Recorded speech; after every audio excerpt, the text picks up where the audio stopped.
안녕하십니까. 유방외과 민선영입니다.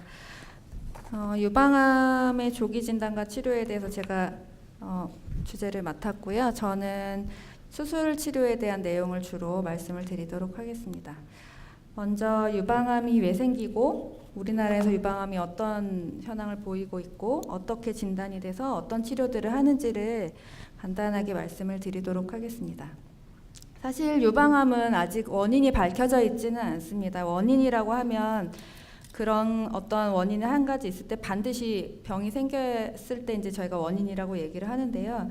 아직 유방암의 경우에는 그렇게 원인이라고 부를 만한 것은 밝혀져 있지 않고 대신에 여러 가지 요인들이 복합적으로 작용을 해서 유방암을 일으킨다고 알려져 있습니다. 그래서 이제 그런 것들을 위험 요인이라고 저희가 표현을 하고요.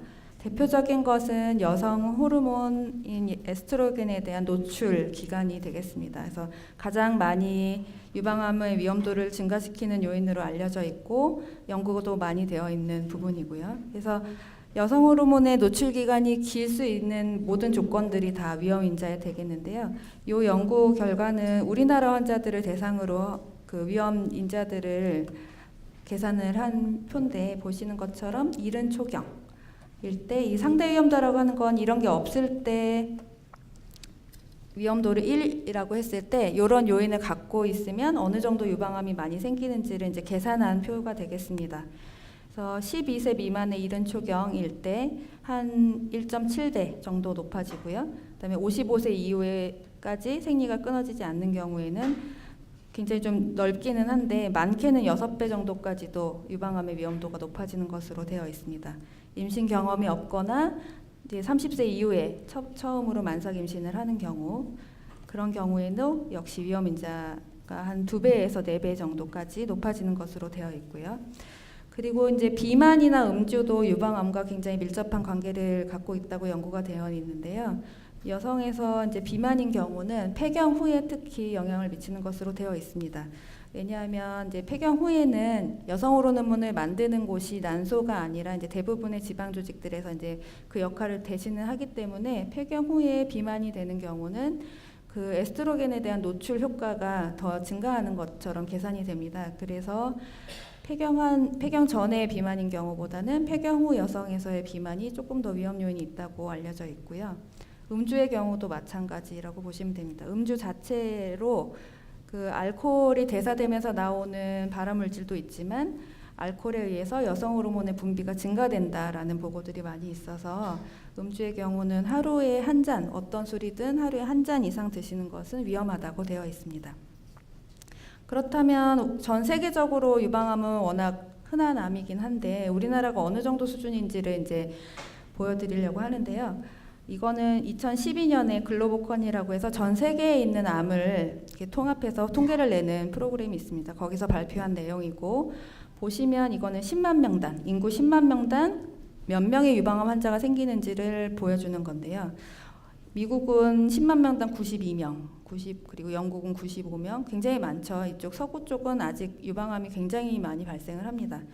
그에 비해서 동양권은 상대적으로는 굉장히 낮은데 보시는 것처럼 2012년 자료에서 일본보다 우리나라가 더 많이 유방암 환자가 발생하기 시작한 해가 되었습니다. 이 시기를 기준으로 해서 유방 환자 수가 조금 역전되는 걸 볼 수 있고 이거는 이제 OECD 국가 34개국 중에 우리나라가 몇 위 정도 되느냐 보시면 그렇게 높지는 않습니다. 34개국 중에 27위니까 사실은 굉장히 낮은 발병률을 보이고 있지만 이 발병 속도가 그 발병하는 환자의 발생률 속도가 굉장히 좀 가파르게 증가하고 있는 것으로 나타나고 있습니다. 이거는 한국유방암학회에서 이제 매년 백서를 발간을 하는데요. 거기서 이제 중앙암등록본부에서 발표한 통계 자료들을 같이 발표를 하고 있습니다. 보시는 것처럼 2000년에 비해서 2014년까지 꾸준히 계속 늘고 있고요. 환자들은 이거는 이제 빨간색 표는 저희가 상피암, 제자리암 이렇게 부르는 연기암을 모두 포함한 전체 유방암 환자 수를 보시는 것이고 파란색은 이제 침윤성 유방암의 증가율을 보시는 겁니다. 그리고 밑에 노란색은 저희가 제자리암이라고 부르는 그런 그 낮은 단계의 연기암의 발병률을 보시는 건데요. 보시면 지금 연기암도 늘고 있고 침윤성 유방암도 계속 늘고 있고 해서 2013년에는 2만 명이 넘는 유방암 환자가 한 해에 발생을 했습니다. 그래서 이제 이것도 연도별로 발생률을 계산을 했더니 2013년에는 인구 10만 명당 전체 유방암 환자는 거의 80명에 육박하는 수준으로 많이 증가를 한 걸 알 수 있습니다. 이거는 이제 그러면 어느 나이에 많이 유방암이 생길까를 분포를 보게 되는 건데요. 보시면 나라가 다 다르거든요. 여기는 지금 70대에 제일 많이 발병을 하는 나라고 파란색과 노란색은 40에서 50대에 많이 발병을 하는 나라가 되겠습니다. 얘는 미국이고요. 그러니까 서양은 주로 이렇게 늦은 나이에 많이 발병을 하는 것으로 되어 있고 이쪽은 일본이고 노란색이 우리나라인데요. 보시면 조금 비교적 젊은 나이에 발생하는 유방암 환자가 좀 많은 걸 알 수 있습니다. 그래서 우리나라에서 이제 유방암 한국 유방암 학회에서 매년 통계를 봤더니 아직까지는 그래도 가장 많이 발병하는 연령대는 40대에서 50대가 가장 많지만 요 제일 꼭대기에 있는 층이 이제 점점 이렇게 오른쪽으로 이동을 하는 성향을 좀 보인다. 그래프가 처음에는 40대였다가 점점 이렇게 약간씩 옆으로 이동을 하고 있어서 아마 언젠가는 우리나라도 이제 더 60대 이후에 많이 발병하는 그런 패턴으로 가지 않을까 지금 생각은 하고 있는데 아직까지는 40, 50대 환자가 가장 많은 것으로 되어 있습니다. 그렇다면 우리나라에서는 처음에 진단을 받았을 때 어느 정도 병기일 때 많이 진단을 받을까요? 보시면 지금 아래쪽 여기는 0기에서 1기 환자들이고 위에 부분은 3기, 4기 환자들입니다. 그래서 보시면 예전에는 처음 진단 받았을 때 높은 병기였던 분들이 더 많았어요. 그런데 이게 반대로 바뀌고 있거든요. 근데 이거는 유방암 치료에 굉장히 중요한 자료입니다. 왜냐하면 유방암은 병기에 따라서 생존율이 크게 차이가 나고 진단 당시 얼마나 초기에 발견을 했느냐에 따라서 추후에 그 생존율이 굉장히 큰 영향을 받기 때문인데요. 유방암이 아무리 착한 암이라고 해도 결국 유방암 때문에 돌아가시는 분들은 아직 분명히 있고 그렇다면 초기에 발견을 해서 초기에 치료하는 것이 가장 좋습니다. 보시는 것처럼 이거는 이제 한국유방암학회에서 올해 논문을 냈던 자료고 우리나라의 여성암 유방암 환자들을 다 등록을 한 자료를 한국유방암학회에서 갖고 있는데요. 그거를 분석한 자료입니다. 보시면 5년 생존율이 0기에서 1기일 때 거의 한 97% 정도가 되죠. 평균적으로. 5년까지는 그렇고 10년을 봤더니 그래도 크게 차이가 나지 않습니다. 그러니까 95%에서 93% 정도는 1기, 2기만 하다고 하면 10년을 사시는데 크게 문제가 없다는 걸 말해주고 있죠. 근데 이제 2기까지도 그래도 괜찮은데요. 3기 이후로는 이렇게 범위가 굉장히 많이 떨어지는 거를 알 수 있습니다. 그래서 4기의 경우에는 생존율이 약이 많이 좋아졌지만 그래도 아직도 생존율이 그렇게 높은 편은 아닙니다. 보시면 4기하고 0기부터 2기까지의 병기하고 굉장히 차이가 많이 나는 걸 아실 수 있을 거예요. 그래서 0기부터 2기까지를 저희가 조기 유방암이라고 부르거든요. 그래서 조기 유방암으로 진단이 됐다면 치료가 잘 된다라고 생각을 하시면 되겠습니다.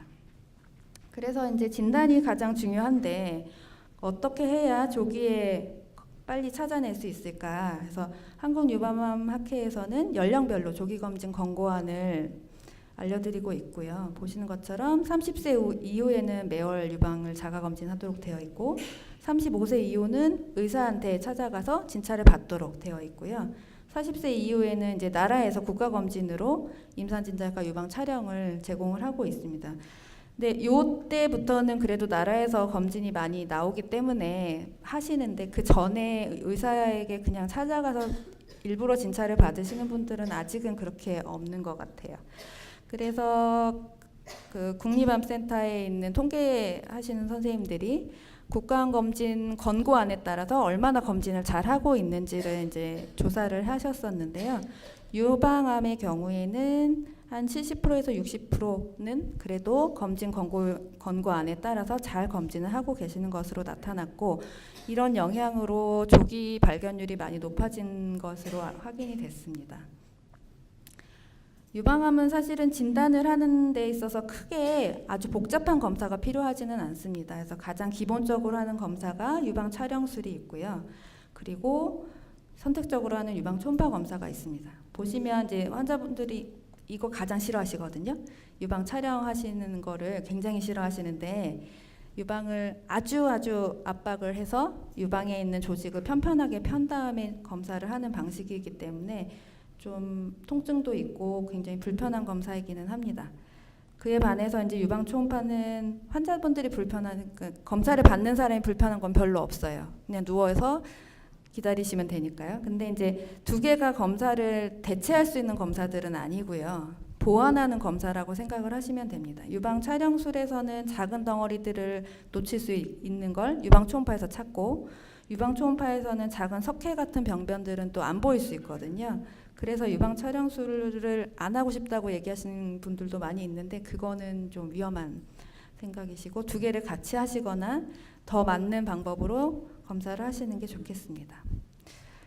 우리나라 분들이 이제 치밀 유방이라는 그 검진표의 결과를 가장 많이 받고 오세요. 뭐 나는 섬유질이 많대, 뭐 석회가 많대 이렇게 해가지고 이제 오시는데 그게 무슨 의미냐 하면 이게 이제 유방의 안에 있는 유방 조직의 치밀도에 따라서 저희가 치밀도를 이렇게 평가를 합니다. 그래서 보시는 것처럼 이런 하얀 동전이 유방 안에 있다고 생각을 하시면 안에 바탕이 좀 옅어 있는 분들은 그냥 이 유방 촬영만 해도 이게 되게 잘 보이죠. 똑같은 농도인데 점점 안 보이시죠.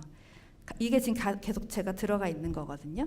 그러니까 이거는 바탕색이 어떠냐에 따라서 같이 찍히는 조직이 촘촘하고 섬유 성분이 많은 조직이 많으신 분들은 유방 안에 생기는 종양의 성격과 비슷하기 때문에 촬영을 했을 때 찾기가 좀 어려워지는 겁니다. 그렇기 때문에 치밀 유방이라고 판독을 받으시는 경우에는 이런 것들은 이제 사진에서는 발견이 안 되고 초음파 검사를 해야만 확인이 되는 경우가 있습니다. 그래서 이 치밀도가 높아질수록 검사의 정확도는 좀 낮아지는 경향이 있고요.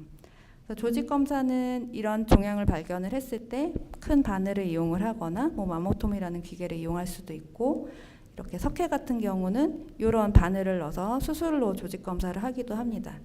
그렇게 했을 때만 이런 게 확인이 되는 거죠. 그래서 이런 거는 초음파에서는 확인이 안 되기 때문에 여러 가지 방법으로 조직 검사를 하게 됩니다. 그래서 이렇게 유방암이 진단이 되면 이제 치료를 들어가게 되는데요. 유방암은 아주 대표적인 다 여러 과가 함께 치료하는 병이거든요. 그래서 수술, 방사선 치료, 내분비 치료, 표적 치료, 항암화학 치료가 대표적으로 있는 치료들이고, 대개의 경우는 수술이 이제 치료의 시작이라고 보시면 됩니다. 그래서 수술이랑 방사선 치료는 기본적으로는 이제 부분 그 국소 치료가 되겠고요. 나머지 것들은 전신 치료에 해당을 합니다. 이제 수술은 많이 발전을 해왔어요. 그래서 아주 옛날에는 유방암이라고 하면 암이 있는 자리는 그냥 몽땅 다 없애야 된다고 생각을 했던 때가 있었습니다. 그래서 아무리 작은 암이 있어도 암이 있었던 밑에 근육까지 전부 다 없애는 수술을 했었어요. 그렇게 되면 보시는 것처럼 이렇게 변형도 굉장히 심하고 통증도 심하게 됩니다. 얘가 이제 조금 바뀌어서 근육이나 다른 피부들은 보존을 하는 방법으로 바뀌었지만 그래도 유방 전체 절제 수술을 하면 많이 큰 변형이 생기죠. 이렇게 한쪽 가슴이 없어지시니까요. 그래서 이제 최근에는 유방 보존술의 개념이 이제 도입이 됐고, 여기에는 이제 항암 치료나 방사선 치료의 역할이 아주 중요해졌습니다. 유방을 작게 수술을 하고 나머지 치료들로 재발을 하지 않도록 하기 때문에 수술을 저희가 좀 자유롭게 할 수 있게 되었죠. 그래서 이제 이런 방법들은 뭐냐면 최대한 유방 수술을 할 때 모양을 보존을 하는 거거든요. 그래서 수술한 것처럼 보이시나요? 전부 다 유방암 수술하신 분들이거든요. 그러니까 이제 물론 이게 병의 크기, 처음에 발견된 병의 크기, 병의 위치 이런 거에 따라서 좀 달라지기는 해요. 어쩔 수 없이 달라질 수는 있는데 아까 말씀드린 것처럼 초기에 잘 발견이 되시면 유방의 모양을 최대한 살리면서 크게 밖에서 본인이 느끼시기에도 진지하지 못할 정도로 수술을 할 수가 있습니다. 그래서 이런 방법들을 이제 저희가 보통은 유방암 종양 성형술이라고 얘기를 하고요. 굉장히 여러 가지 방법으로 수술을 해서 모양을 최대한으로 유지를 하고 있습니다. 그리고 최근에는 더 수술을 더 많이 안 하는 방향으로 자꾸 이제 개발이 되고 있습니다. 근데 아직까지는 이렇게 확정적으로 이것도 괜찮다고는 나와 있지 않고 아직은 절개에서 수술을 하는 게 원칙이지만 언젠가는 수술을 안 하는 날도 올 수는 있을지 모르겠어요. 그래서 이제 치료를 한다고 해서 유방이 항상 다 없어지거나 그러는 건 아니기 때문에, 그리고 그 유방을 보존할 수 있는 여러 가지 방법이 있기 때문에 적절한 상태 그리고 어떤 상황인지를 잘 주치의 선생님과 판단을 하시면 충분히 병을 치료하는 데 도움을 받으실 수 있을 것 같습니다.